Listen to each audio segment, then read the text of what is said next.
মাটি রাখবেন না, তখন আপনি কিছু দিয়ে শেষে দিলে। রংপুরের সর্ববৃহৎ কবরস্থান মুন্সিপাড়া কবরস্থানে আমরা আছি। যে মানুষগুলোকে আপনারা দেখতে পাচ্ছেন, এই মানুষগুলো আমাদের আত্মীয় স্বজন, আমাদের পরিচিত জন, অপরিচিত জন, যারা ইন্তেকাল করেন, ইন্তেকালের পরে চিরনিদ্রায় শায়িত যারা করেন, সেই কারিগর হচ্ছেন ইনারা।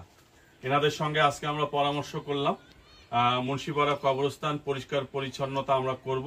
অলরেডি কাজ শুরু করেছে, ইতিমধ্যেই এখানে স্প্রে মারা হয়েছে এবং কাটাকাটি শুরু হয়েছে।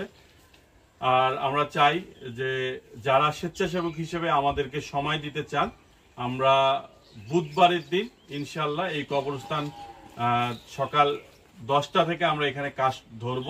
যারা স্বেচ্ছায় এই কাজের সঙ্গে যুক্ত হতে চান, আপনারা আমাদের সঙ্গে যুক্ত হতে পারেন, চলে আসবেন। এতটুকুই বলার ছিল। আর এই মানুষদেরকে চিনে রাখেন, এরাই হচ্ছে আসল কারিগর। মারা যাওয়ার পরে অন্তিম সজ্জায় যেখানে আমরা চিরনিদ্রায় শায়িত থাকব, শায়িত থাকার পরে যারা সবসময় দেখভাল করে তারা হচ্ছে এই মানুষগুলো।